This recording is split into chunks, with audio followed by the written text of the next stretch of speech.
తెలంగాణలో ఇంటర్మీడియట్ పరీక్షలు ప్రారంభమయ్యాయి. నేటి నుంచి మార్చి 18 వరకు పరీక్షలు జరగనుండగా రాష్ట్ర వ్యాప్తంగా మొత్తం 1495 పరీక్షా కేంద్రాలు ఏర్పాటు చేశారు.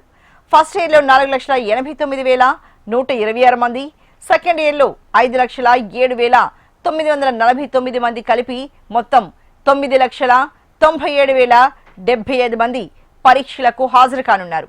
పరీక్ష కేంద్రానికి 5 నిమిషాలు ఆలస్యంగా వచ్చినా అనుమతి ఇస్తారు. విద్యార్థులకు రవాణాకు ఇబ్బందులు లేకుండా ఆర్టీసీ ప్రత్యేక బస్సులు నడపనుంది. పరీక్ష కేంద్రాలు సీసీ కెమెరాలు, గోడ గడియారాలు ఏర్పాటు చేశారు. విద్యార్థులు పరీక్ష కేంద్రానికి కనీసం అరగంట ముందే చేరుకోవాలని అధికారులు సూచించారు.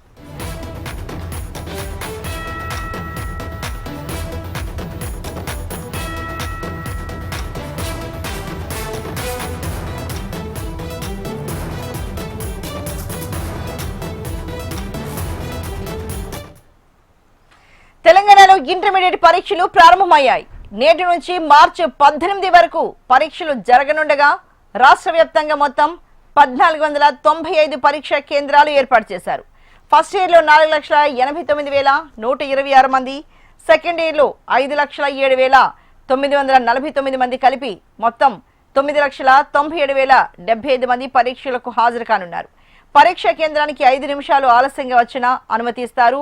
విద్యార్థులకు రవాణాకు ఇబ్బందులు లేకుండా ఆర్టీసీ ప్రత్యేక బస్సులు నడపనుంది. పరీక్షా కేంద్రాలు సీసీ కెమెరాలు, గోడ గడియారాలు ఏర్పాటు చేశారు.